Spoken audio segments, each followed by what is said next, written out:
Thank you for joining me on the Fire Rescue Wellness Podcast. I'm your host, AZ. I find the research and resources and then provide the fire service with the so what, now what, to ensure the health and well-being of every member of our profession. Together, let's thrive.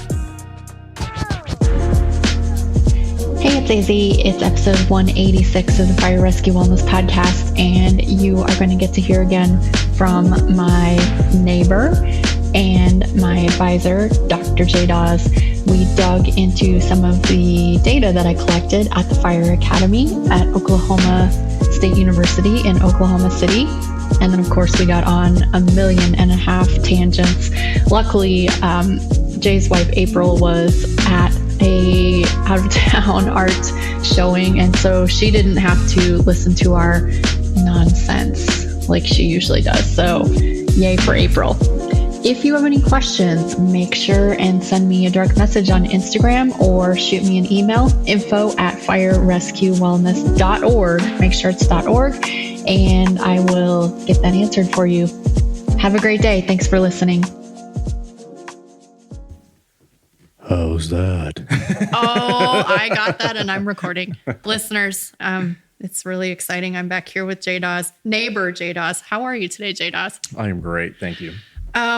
We are having whiskey, wine, and whining, but only I'm having a margarita, so I'm kind of screwing it up. But hey, lucky April isn't here today. She's in Colorado. She's in Colorado, yeah. What's she doing?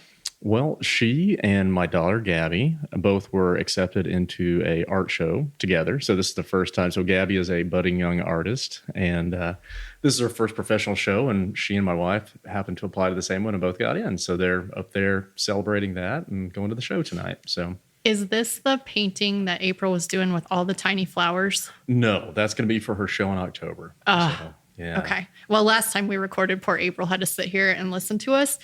And she has to listen to us all the damn time. I feel so bad for that woman.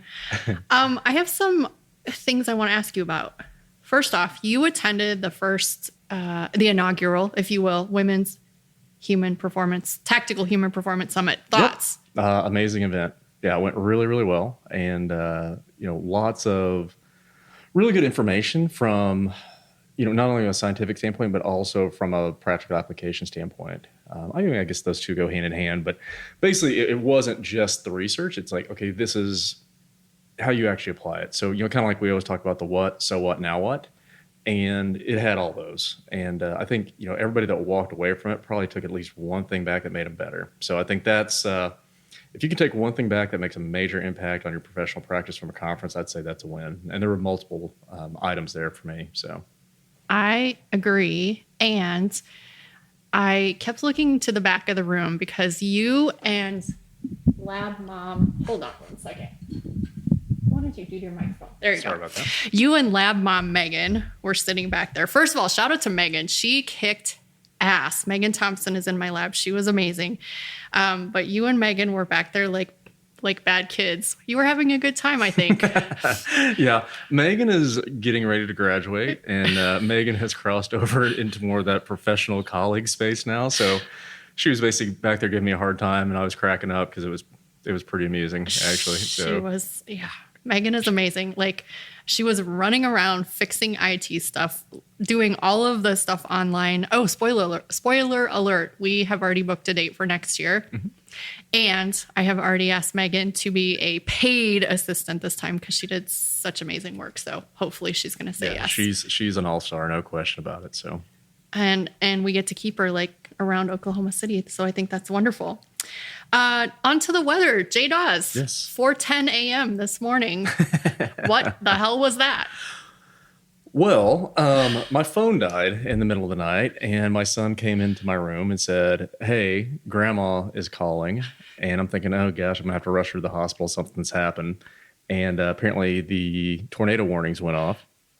So about that time, she knocks at the door, and we all kind of huddled around for the next hour or so, and have the basement door open, and went down there a few times, and I'm kind of running back and forth and checking the news to see what's gonna transpire. And in short, it passed. Things were fine. Everything at the farm seemed like it was okay. And then I woke up this morning. We had a giant tree that apparently got hit head on with something. probably really high winds. Don't know if it was a tornado or not, but it ripped a tree up out of the ground that was, probably about 50 years old. So that was what I did this afternoon is I got my chainsaw and started cutting that down and fixing fence. And so it was a fun afternoon. And now here we are. Here we are. And I just went ahead and because my listeners, most of them are from Illinois. So I have a 1-story house. I have no basement. And so I just simply went in my master bathroom and decided I was going to kiss my ass goodbye. And well, luckily my house is still standing. Yeah. Well, and Annette, I think has learned to enjoy my hillbilly stories about me almost getting into a fight at Dollar General last Sunday and other items. Can we dig into that a little bit, please? I think let's just leave it there. It's okay. So can we just say that you were not wearing appropriate shoes to get in a fight? So basically it's a long story, but well, now I have to tell it. So basically there was a cow got out. I tried to help them get the cow back in. And I'm in flip-flops. So I have to run 300 meters in flip-flops to cut this cow off, get it back up. He and this other farmer start to have words with one another. I'm basically in the middle of them trying to break the whole thing up. And I'm sitting there thinking like, man, this is Sunday. Like, this is the Lord's Day, and I'm getting ready to get into a fight at the Dollar General. Like, what's going on here? And finally, the sheriff's, one of the deputies came up, and she kind of, got everybody in their corner, and I went on about my way and did my thing. So my wife later that evening said, I was telling her, I was like, well, I definitely learned my lesson this morning. She's like, what, mind your own business whenever you're out? I'm like, no, make sure you wear boots to the Dollar General because in case you get in a fight, flip-flops are not appropriate. So we had two different thought processes on that completely, but I feel like April has differing thought process a lot of times against what we're thinking. Also, I went to the Dollar General this week and I did not get in a fight, and I'm actually kind of disappointed. Well, be patient. All right. One more question before we get to the real topic. What is J. Dawes doing this summer? Oh, wow. So I head to the UK on Monday, and I'll be over there with Gemma Milligan for about a week with her team at Portsmouth University. So I'm going to go over there, do some a little bit of work on the tactical strength conditioning practitioner's course, a little bit of research, a research presentation, and maybe a little bit of sightseeing. But it's a pretty quick turnaround. It's about a week. Then the NSA National Conference in July. So I am a retiring board member this year. So I'll be rolling off of that. So we'll try and basically get a few last things in before I roll off that and return to being a general member again. And then, as far as that goes, after that, it's the Tactical Strength Conditioning Conference. So busy summer. Also, what he means by get a few things in before he rolls off, that is create chaos. That is what we do. Okay. So to the point of what we're talking about today. First of all, have you ever had a student present at the ISSN conference, a poster? That's a good question. Yes. You have? I'm so time sad. Ago. It was, I think, 2010. Oh my gosh. I thought I was going to be the first. Yeah, David Temple, 2010, I believe. Oh, get it out was of here. over a energy drink supplement. So it was not very remarkable research that we did, but we did it, and it turned out okay. I am greatly disappointed that I am not your first student at ISSN. Well, this is significantly better. Okay. I'll take it. And mostly because I was in charge completely of that one, and I wasn't a very good researcher at that point. So, okay. Well, so here's what we did. We collected data 3 times at the Oklahoma State University, Oklahoma City campus fire academy. And we looked at body composition. We looked at counter movement jump. We looked at mid-thigh pull. What else? Pull-ups. 1.5 mile run. Oh, yeah. We forgot push-ups, though. Push-ups and 1.5 mile run. Okay. Now, first, let me ask you what you would guess. So it was 15-week intervention of ability-based training conducted by yours truly. If you had to guess what would happen from start to finish, what would you guess? Based off the equipment that you had, based off of normally how are the improvements you see over about a 15-week academy, a lot of it does tend to be a little bit more endurance based. So I would have guessed that endurance probably would have improved.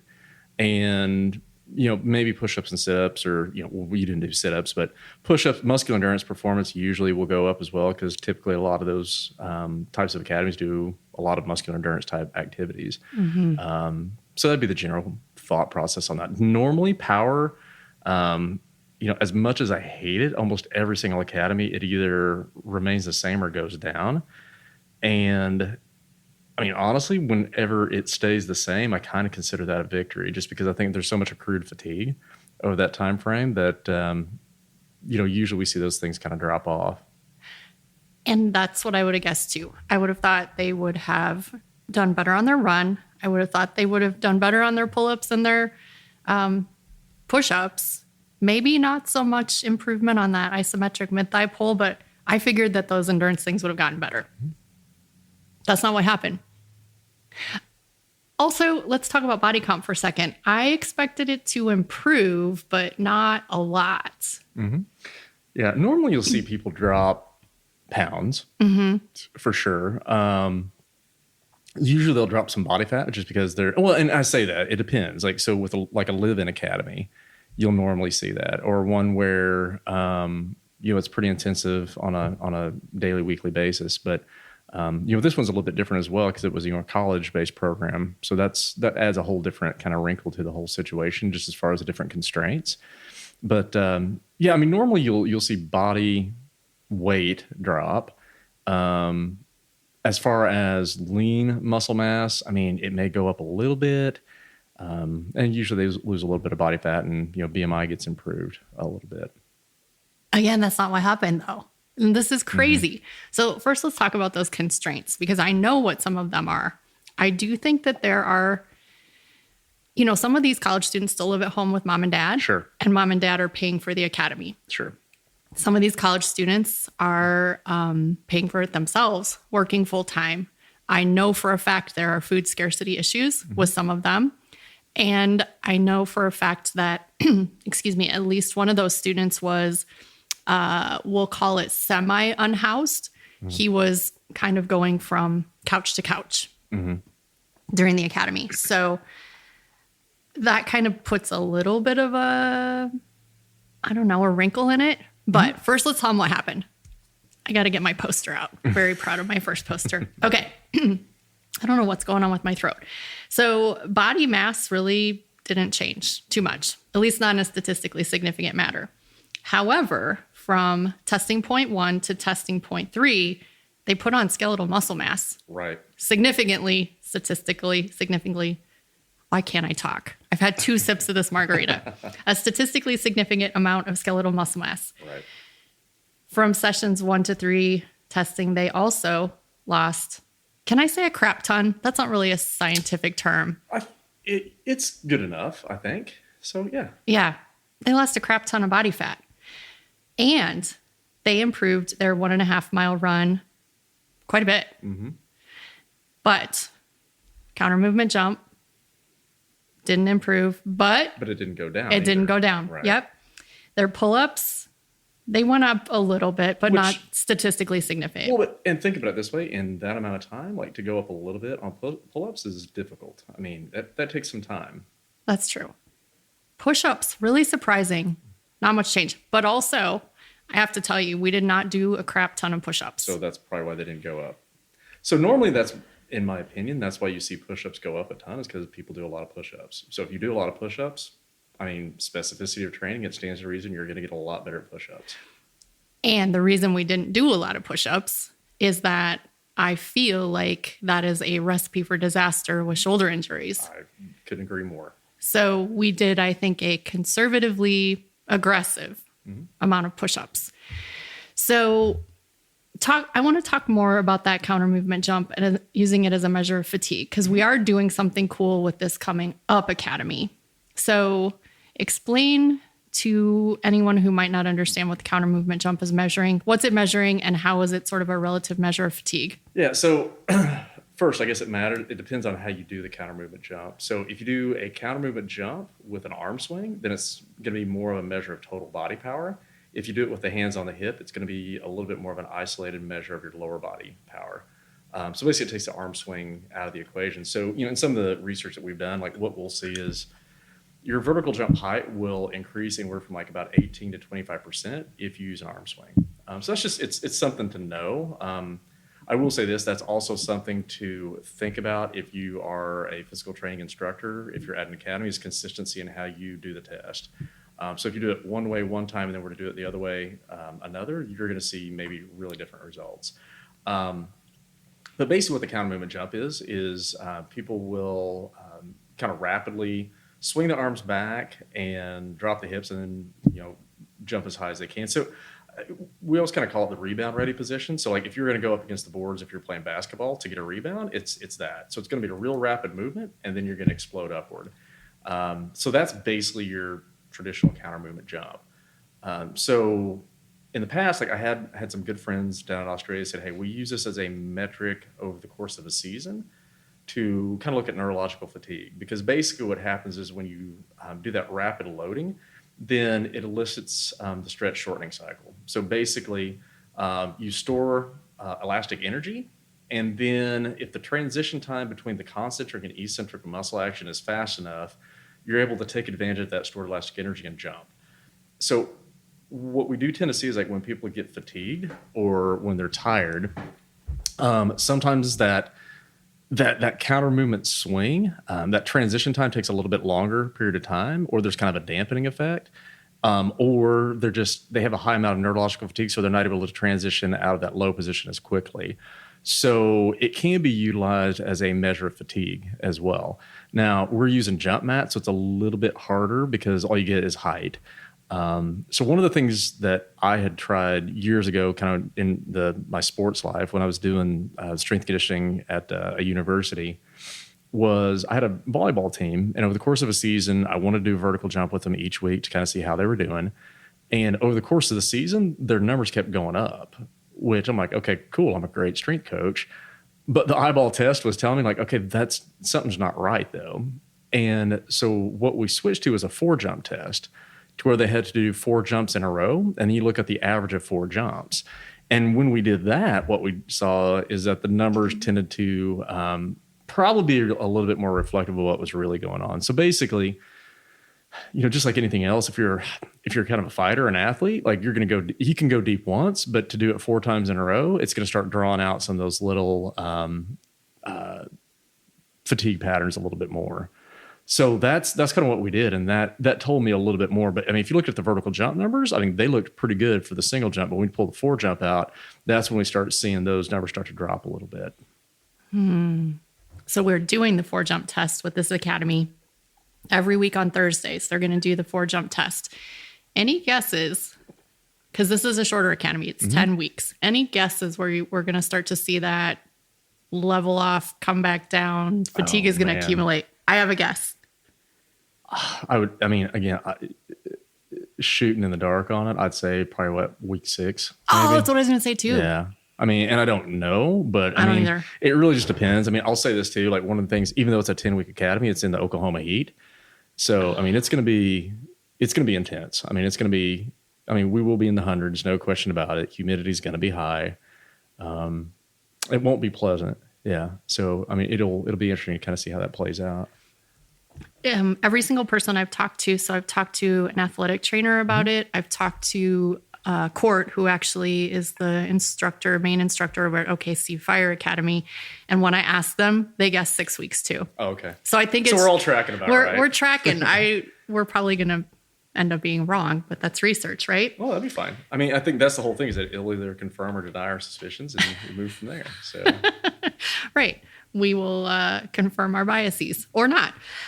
So it was a win. The 16-week academy ability-based training was a win in terms of the maintenance of their counter movement jump. They're a little bit better on their pull-ups, their maintenance on their mid-thigh pull, their improvement on their run. Like everything was a win. How could we win bigger? And money's not an object. Well, I'm still going to stick to my guns on what we talked about before. Like, I would really, instead of testing them at week 15, I'd love to test them at week 17 after they've had just a couple weeks to recover. Because I think that's the thing, is like they've accumulated so much fatigue over the course of that 15 weeks that we're taking them at that timestamp. And I mean, it's just like anything else. The more stress that you accumulate, the more recovery time that's required. So we're taking it right at the end of when they've been, kind of getting hammered on everything. Mm-hmm. So I would venture to say if we gave them just 2 more weeks, you might see those numbers be a little bit higher. But that would be where I'd start, to be honest, is just to kind of see what that looks like. Change the testing. Well, and we can't obviously do that at the university, but where we can do that probably is with OKC Fire. Oh, absolutely. Because after their final testing date, they still are on probation. They're out in the field, but we can probably still retest them. That would be interesting. Well, and again, I'm not saying this was wrong. So let me clarify that before I even get into this conversation. But there was a study several years ago that looked at German volume training, which, it's for bodybuilding. And, I think they did. So basically, for people that don't know what it is, it's 10 sets of 10 repetitions at about 60 to 70% of your 1 RM. Immediately no.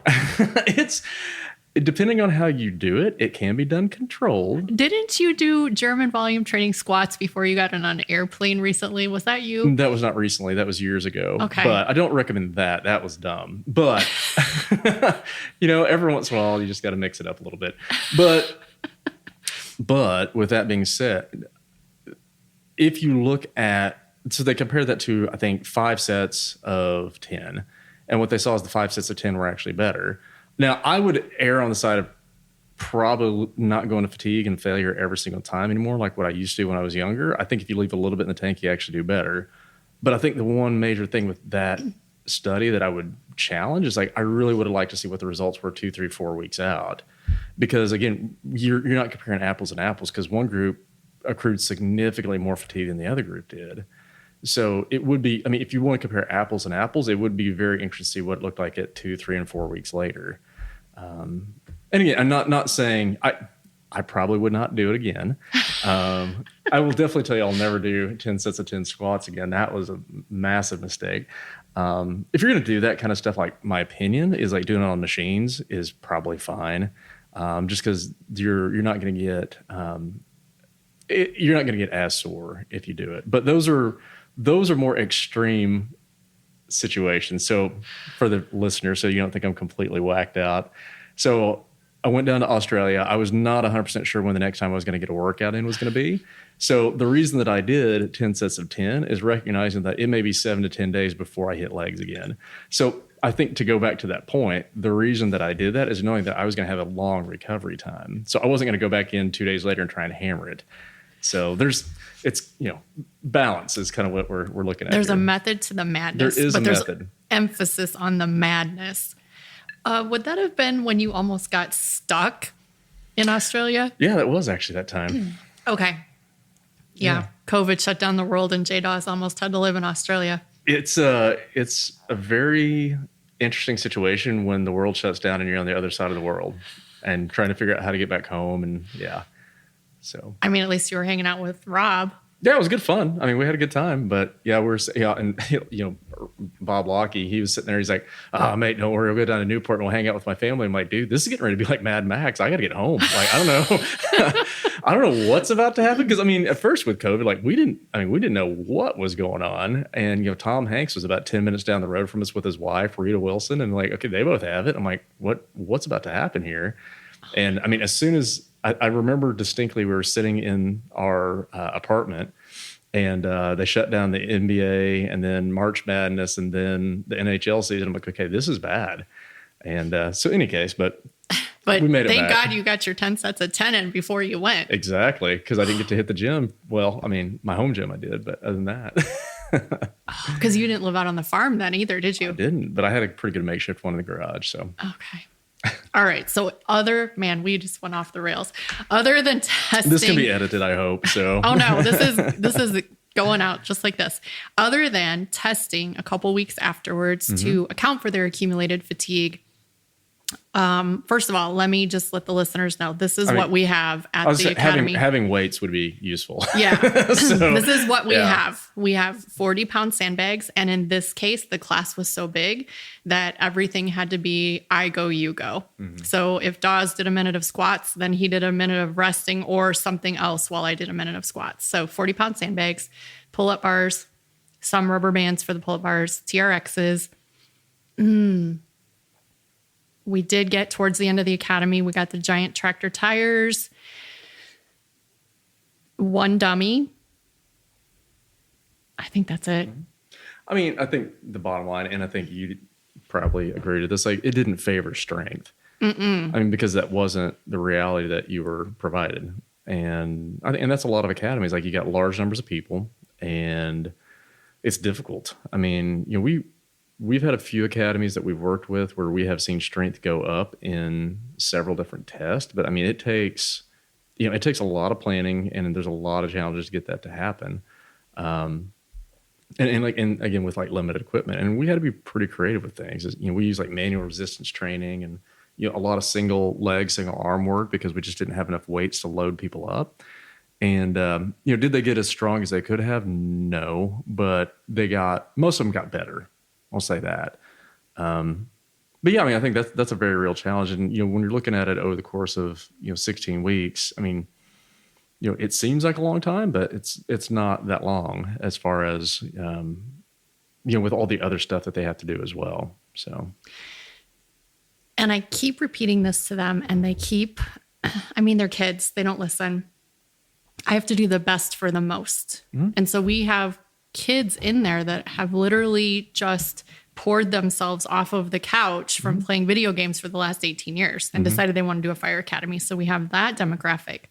We have ex-military. In this current academy, I have a professional baseball player who just ended his career. So we have this huge, I have a high school senior. He plays defensive line for Mustang. And I guess that means something because they're like a great football team, powerhouse in the state.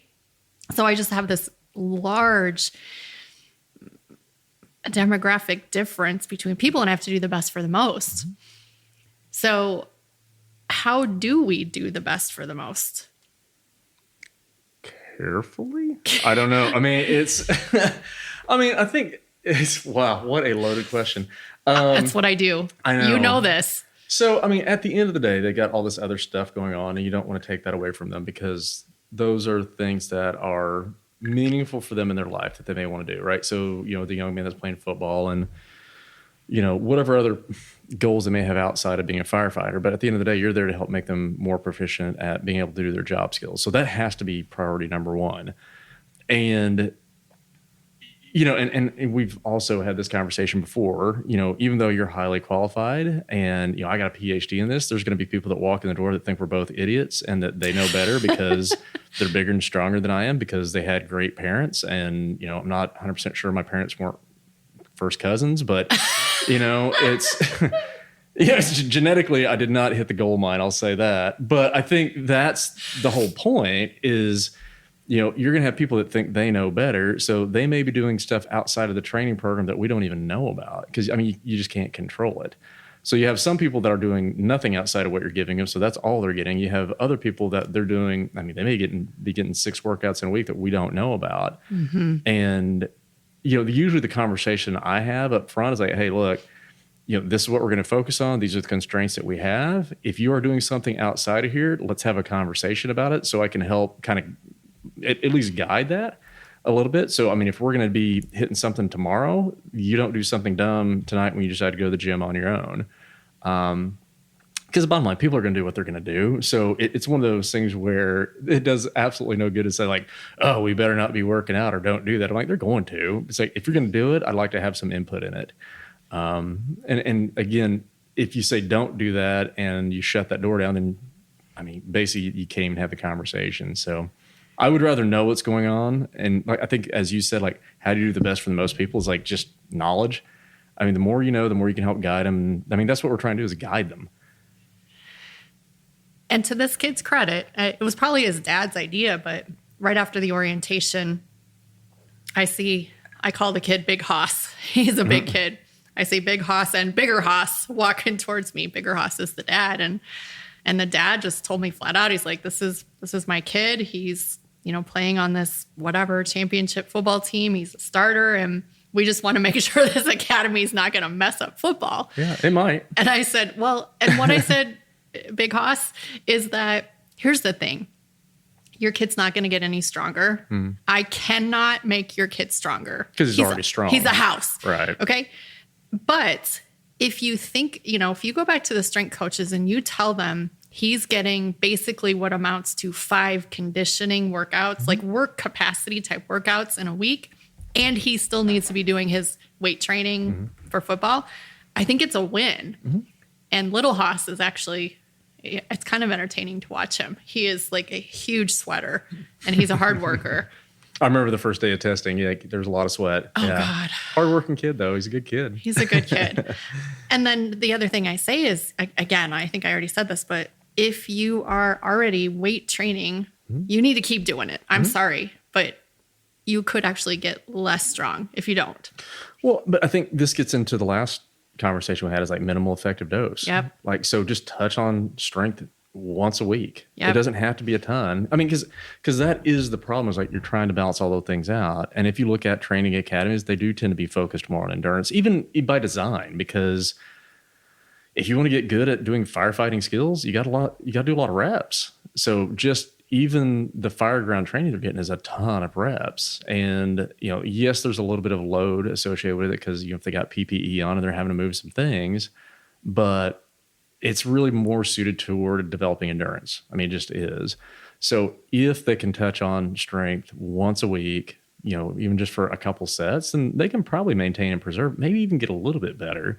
But at least maintain and preserve that. Now, on the flip side of that, I mean, you have some people who, have never touched a weight who come in, which, I mean, is a whole, another kind of shocking part of the conversation. And a lot of those folks, like doing endurance stuff, they're going to get a lot stronger because they're already weak.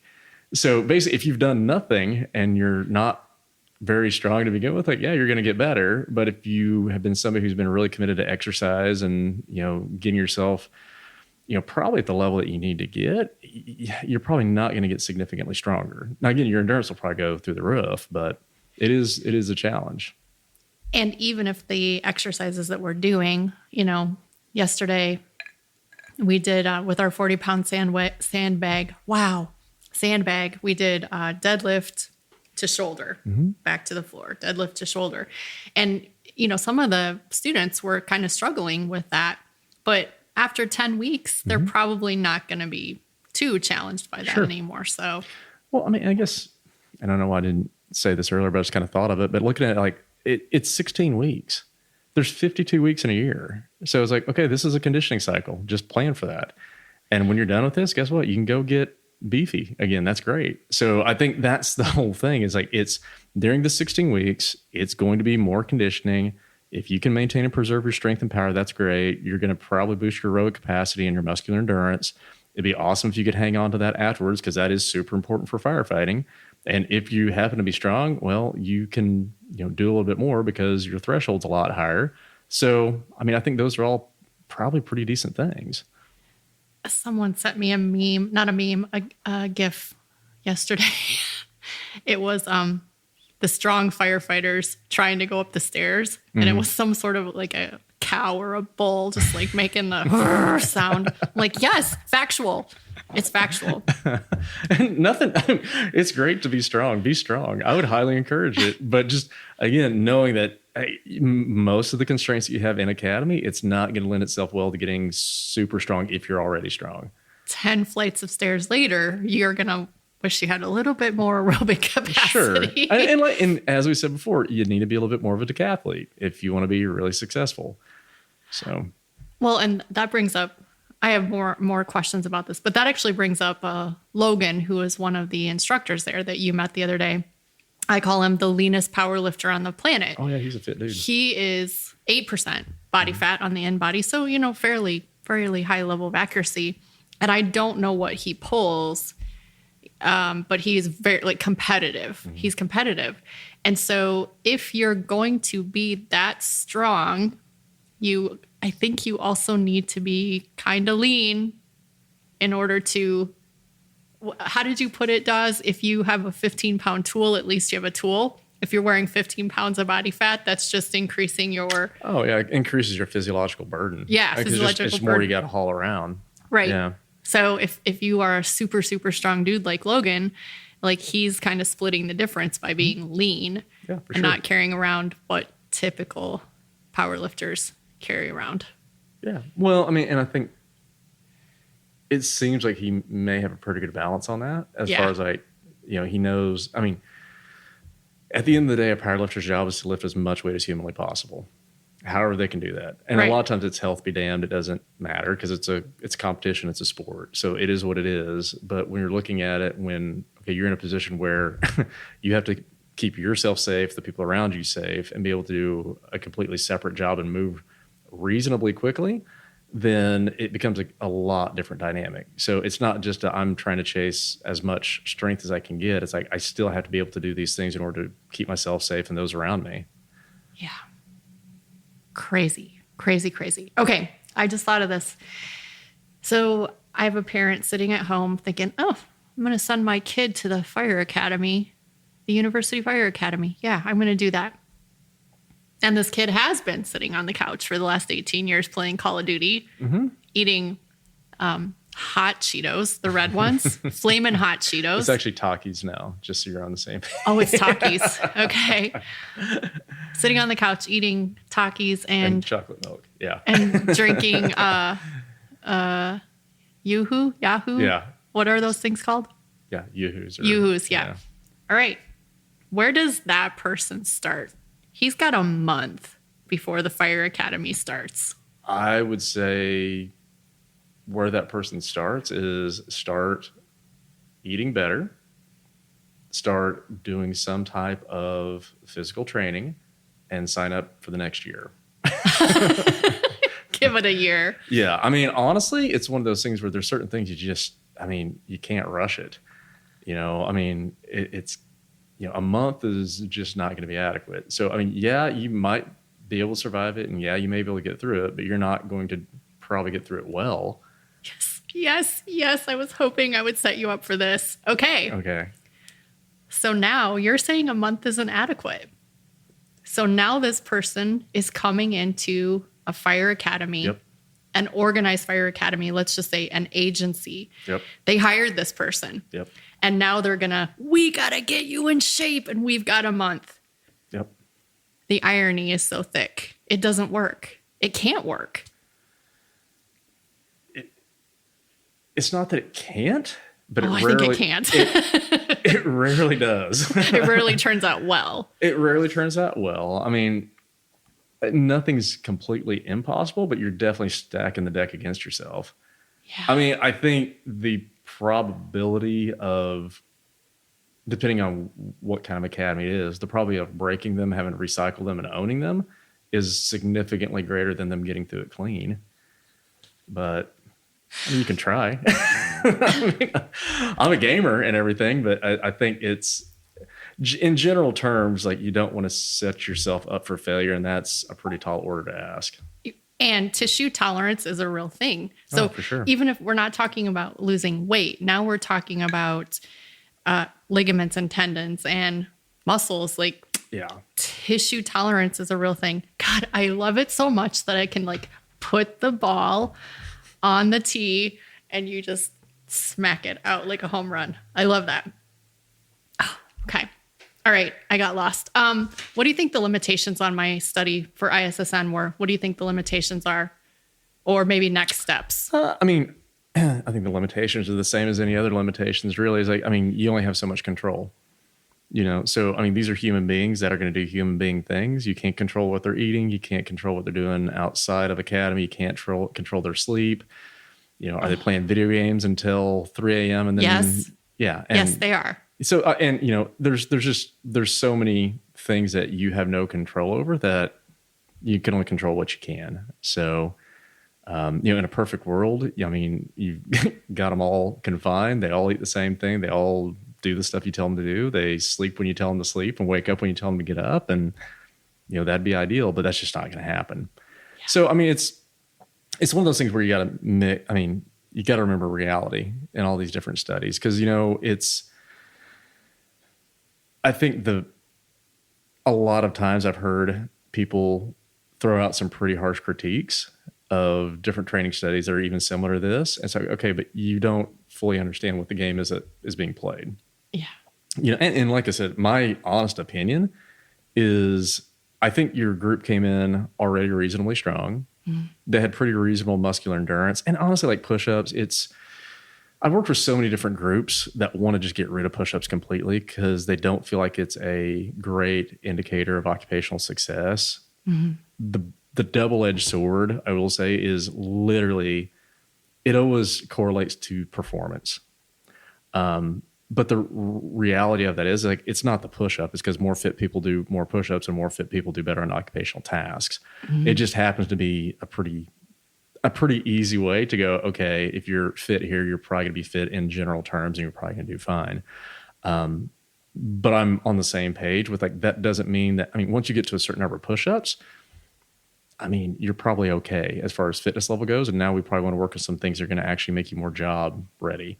I know there's one police academy that I worked with where we basically got them to the point where I knew that they would complete and pass their exit test as far as the fitness standards. And then I said, okay, we're going to get you to this point, and then I'm going to train you how I think you really need to be trained to do your job. And that's what we did. Oh, it's brilliant. I don't know if that was actually your question, but go ahead. Side note. No, it was really smart. Side note. Let's talk about push-ups in general, because I had a conversation about push-ups. I personally use the metronome push-ups to depth. Okay, so it's 80 beats per minute to a 5.5-inch cup, basically a purple Solo cup. I do that for consistency and repeatability. Also, I know that, I think is it the ACFT that does the hand release push-ups? Okay. I know that some agencies / entities are, do as many as you can, as fast as you can. And maybe they're doing them to depth. Maybe they're not. I think 90 degrees is what this person told me. That's usually pretty standard to make sure you at least get 90. Yeah. So now full extension is usually a disaster, but it should be full extension as well. Yeah. So I don't want to say that I know the answer because I don't. I just am a fan of the metronome because to me, that's why my brain works. Sure. Talk to me about the difference between doing them on a beat versus as many as you can in 2 minutes versus hand release, if you can. Yeah, let me think it through. So, okay, when you do as many push-ups as possible, let's say in 60 seconds. So when you're doing that, you are taking advantage of that stretch shortening cycle that we talked about before. So basically, you're getting a little bit of an elastic benefit to that. So basically, if you go down really rapidly, you pop up, you're storing elastic energy, and then you're using that stored elastic energy to help push yourself back up, which is not necessarily a terrible thing. If you use the metronome, depending on the cadence, I would say you're probably effectively taking that out of the equation, where it becomes more of a concentric muscle action, and you're not taking advantage of that stretch shortening cycle on the eccentric loading phase. Because basically when they go down, touch the cup, I assume there's a pause for a second. Yeah. Yeah. Click, click, yeah. So click, as soon as you pause, then all that stored elastic energy is dissipating as heat, and then you have to use your strength to push yourself back up. So those would be the major differences between those two. With the hand release push-up, same story. So basically it becomes more concentric, probably focused, because as soon as you stretch the hands, as soon as you go all the way down to depth and then stretch the hands out, all the stored elastic energy dissipates. So you don't get that rebounding effect. So then when you bring the hands back up, you're essentially having to push yourself up from the ground. So it's mostly a concentric muscle action. I'm having deja vu. So you and I either talked about this before or somebody talked about it before. Anecdotally, of course, anecdotally, I see men. I call it short stroking, but it's basically that. You get more. Right. Yeah. Right. So we're guys who like to compete. Exactly. I see men doing that and they're not getting that full range of motion. Right. But if you don't call them out on it, then yeah, they should do that because they're getting a higher score. Right. That's the thing is like, you've got to be the one who puts the governor on because people who are competitive are going to cheat because they want to win. Freaking cheaters. So, and here's the thing is like, people will do things wrong for one of two reasons. Either one, you did not tell them, or two, you let it happen. So you got to hold them accountable for it. It's always men, though. Women don't do that. Is it because we're rule followers or because we have less opportunity to take advantage of it? In general terms, because again, certainly not all men and women are equal or the same, but I would say in general terms, men will probably take more advantage of it and probably have a greater advantage because they have greater upper body mass. Yeah. So they're probably able to, when they're going in that downward phase, they're probably able to arrest and control their body motion a little bit more because it takes more strength to actually reduce force for females. In general terms, not every female. So I just got to clarify that. Yeah. But in general terms, if men have greater upper body strength, they're going to be able to control that force better. So they'll be able to push themselves up faster. Yeah. So that would track. Now, to your point, I would venture to say that if you throw the metronome in, that the gap may narrow a little bit on that. Yeah, I think it maybe evens the playing field a little bit. Yeah, it could. Wow, that was a tangent. It was not on the list. Love it. Because the last thing on the list was the limitations of my study. Oh, well, we went way off on that then. Yeah. Well, we answered that question. I did want to say, though, these students do have a lot of advantages that I would say many academies don't, because they have our wonderful Dr. Jill Joyce from our OSU Technical Fitness and Nutrition Lab giving them weekly nutrition information. They could benefit, I think, from some sleep information. They could benefit from a lot of things, but there's only so much you can shove into a 16-week academy. Mm-hmm. Well, and the thing about it is I guess over the years I've lightened up a little bit, which may be which may be a good thing or a bad thing, or, again, I may get chastised for it, but I think just the older you get, the more you start to realize what you can and can't control. I think I can control if they hear it or not. I can't control whether they are actually listening, listening but not hearing, however you want to say that. Yeah. But at the end of the day, like if you've heard it, then maybe at some point in time in your life go, maybe I should give that a look or check that out or try this. Because between the ages of, especially with the academy, like 18 to 30.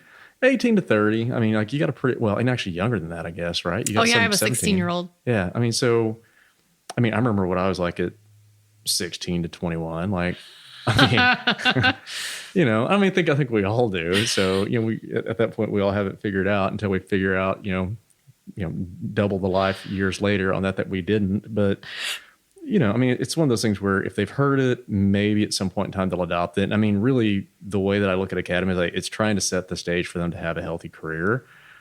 I can't necessarily mandate when they're going to integrate these practices in, but hopefully if they've heard it once and they're struggling, and they go, you know what, that might be something I want to look into now. And I will say this, we've had these conversations before about with aging. Oh God. Yeah. And that's the thing is at this stage of the game, I feel pretty good because I can do most of the things I did when I was 20 years old. It does take longer to recover. It hurts a whole lot more, but I can still do it. And my workouts have changed. I can lift about as much as I did. In some ways it doesn't really probably make any difference as far as that goes. But, I was having a conversation. I ran into a strength coach yesterday at Planet Fitness where I was getting yoked. Damn. It's $10 a month. Like, what are you going to do? So I have it on and retainer. They have pizza on Fridays. Well, yeah, right. That actually I have fundamentally problems with a lot of that. But so basically I've got 3 separate gyms I can work out at. I've got OSU, I've got a home gym. And then basically if I'm at home and I want to get on the Stairmaster, then I go to Planet Fitness. So it kind of works out. But I ran into a coach there and, he said, man, I'm 54 now. And he goes, man, I'm done trying to lift heavy stuff. I just want to stay healthy now. And, I want to stay healthy, but I want to be able to do the things that I want to do. And, at this stage of the game, I'm just going okay, what do I need to do to not get significantly worse in the next 20 years? But I think, I've been fortunate enough to be at a point where I'm not trying to necessarily regain a whole lot of fitness that I lost. But I think that's a big key is just over the course of their career, trying to remind them that it's always easier to maintain your fitness than it is to regain it after you've lost it. Mm-hmm. And if you can just maintain it, get there and then at least maintain it, then you're significantly better off than if you let things go. Damn. I think that might be a mic drop moment. Maintain it. Don't ever have to regain it because it sucks. It does. It sucks. And you know what? Inevitably, even if you're working hard and trying so hard and eating well and sleeping, inevitably you're going to get hurt. You're going to have a setback. And you work around it. And you need to have a comeback. Yep, you work around it. I mean, and that was the other part of that conversation today. Is like, oh, my shoulder's cranky today. Like, well, then I'm probably not going to do shoulder work today. I'll do something else. Right. Hey, that didn't hurt. I think I'll do that instead. And when my shoulder doesn't hurt, you know what? I may do some shoulder work again. It ain't rocket surgery. It's really not. You know, and that's the whole thing. Is like, we're not talking about sitting on. I mean, unless I'm grotesquely wrong about who I think is listening to this, very few people who are listening to this have to peak in 4 years for 10 seconds. No. You know, so I mean, this isn't like we're running the 100 meter in the Olympics. It's like, dude, like it's about the long game. It's about like, how do I maintain and stay reasonably consistent over time? There's going to be peaks and valleys on certain aspects of it, but as long as you don't get too far off, it's you know, easier to kind of bounce back up if you have a little bit of a setback. I'm still doing, dumbbell shoulder presses. Chest presses. Left hand 15 pounds because that's all I can tolerate because I have a 50% tear of supraspinatus and like a 30% tear of infraspinatus. Yeah.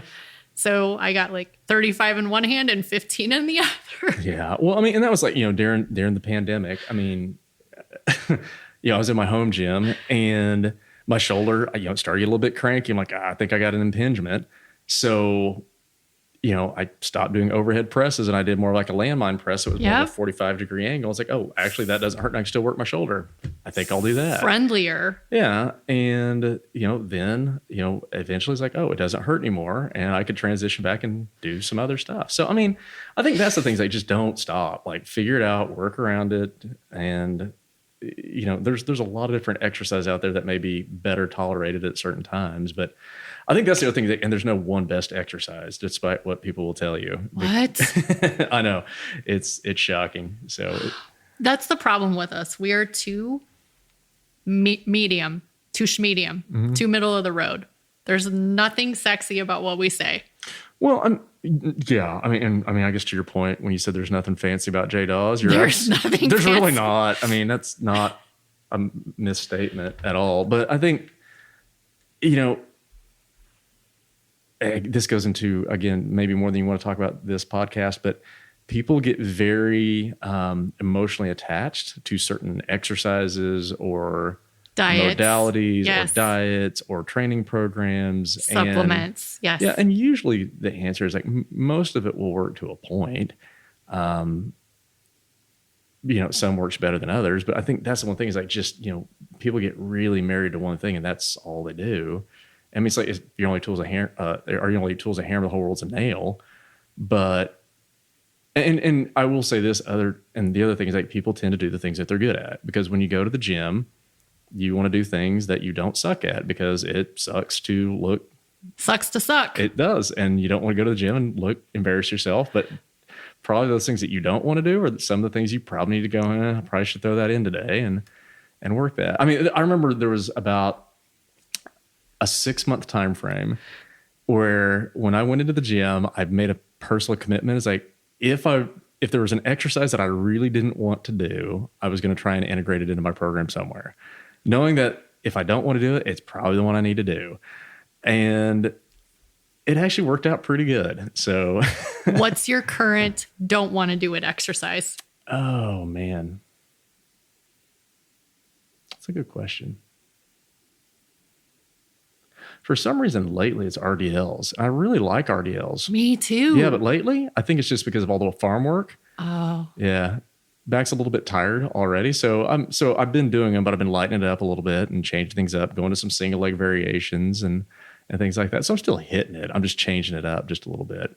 But I think most of that's just because like it's the time of year. And just, again, when things pick up out there, then, you know, certain muscles get hit a little bit harder. It's like, you know, when you go out and garden for 8 hours, it's like, it's not that it's hard, it's just a lot of volume. So right now with me schlepping, you know, tree limbs and cutting stuff like that, it's, you know, moving chicken hoops and stuff like that. So, okay. Last question. Sure. Rear foot elevated split squat, Bulgarian split squat. What do you call it?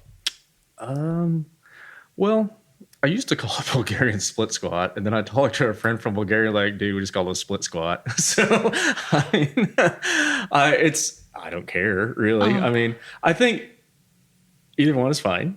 Yeah. I think some people get real passionate. Oh, it gets like, people get like super offended. Yeah. I mean, I've seen people like come to blows over it almost. And I mean, it's honestly, my biggest thing is like, I do not care what you call it, but if you are putting it into a program, if you are handing it off to another coach, they better know what it is, because you just need to make sure everybody's on the same page and everybody's calling it the same thing in your group. I don't care what you call it. I remember when I was at UCCS and doing the strength coach thing there, I had anywhere from 2 to 4 graduate students that would help me develop all the strength training programs for all the athletes. And honestly, I just was like, call it whatever the heck you want to call it. Like at this stage of the game, it's probably easier for me to adjust than you. So just, you call it what you want to call it, but whatever you call it is what we all call it. So that's all I need to know, because there's a situation back when I worked at the NSCA where I took over coaching a team one day for one of the human performance people there, and or one of the coaches, and it said SLRDL. Single leg RDL. That's what I thought. It was straight leg RDL. Oh, dang. Right, which I probably just wouldn't do, but they like doing it. But I thought it was single leg RDL, so that's what I did. Okay, I have a question for you. You are doing, let's just say you're doing hammer curls, alternating hammer curls. Is it, and you want to, again, alternate, is it 10 each or is it 20 alternating? I'll just do 10. You do it different? 20 alternating. Oh, I just do 10. 10 each for me would be 10 on the right and then 10 on the left. Oh, I just say like 3 or 4 sets of 10. Oh, because you got 2 arms. Like, I mean, I would think that a normal person would do that. Have you ever had a situation where somebody saw 3 sets of 10 and just did 1 arm? No. Okay, so hammer curls is a bad example. Okay. But how do I know if I'm doing both arms at the same time or alternating? Oh, hell, I don't know. I mean, I guess maybe that's my ignorance. I probably would have thought that would have been common sense, but now I know that when we write a program together, that I will never do that. I would argue with my client, Erin. Shout out to Erin. To her, it was 10 each alternating. I needed to say 10 each alternating. Whereas I would say, for me, 10 each would be 10 on the right, then 10 on the left. Oh, so actually that's ironic that you say that, because for maybe now I'm realizing this is a me issue, which most of the time it is. So lower body, I will do that. I'll put 10 each. I'll put EA after it. Yeah. I've never done that for curls though. I don't know why. Okay, so let's say I'll put alternated hammer curl 3 times 10. You're doing rear lunges and you want them to do alternating. I would do 10 each. I'd say 3, 10 EA. Yeah. EA and they would period. know to alternate. Well, if I say EA period, they should. Yeah. But I guess that's a good point. Chaos, Dawes. You called me out. It's chaos. I mean, on the flip side of that too, I will say this. I guess at the end of the day, I've never gotten super concerned about hammer curls in a workout. So maybe that's why. It's kind of like, they're great. They're fun to do. They're not my have to do's. Like, dude, if you only did 5 on hammer curls, I'm probably gonna be less upset about that than if you didn't do 10 on your rear leg elevated split squat Bulgarians or whatever. But yeah, I mean, that would probably be more egregious to me. So yeah. The things I find out about my advisor. It's really funny. It's like, I will say this, like, it's a damn travesty that we haven't talked more about hammer curls. So. I can't remember. Megan and I were talking about some exercise with you. I wish I could remember what it was. Oh no, it was Taylor and I. Taylor and I were talking about, is a bridge a lower body, was it a bridge? Lower body pulling or lower body pushing? And you said pushing and we said pulling. Yeah. And we had this huge talk about it. I mean, and I think, and the funny thing about it is I can see it both ways. I'm happy to either be right or wrong on it. I don't really care. The bottom line is, at the end of the day, like, this is what I'm trying to work and this is what I'm trying to see. Like, I don't really want to get in a fight about whether it's a push or a pull or whatever. Do your damn bridges. Yeah, so what I'm looking for is a bridge. I know it's going to work these muscle groups for this purpose. Go get them. So, you think we can drop the mic? That's a lot of nonsense. It was a lot of nonsense. So, but the important thing is, academy training can be impactful and effective, even if you got 40-pound sandbags and a couple TRXs. All right, drop the mic. It's AZ and J-Dawes, and we're officially out.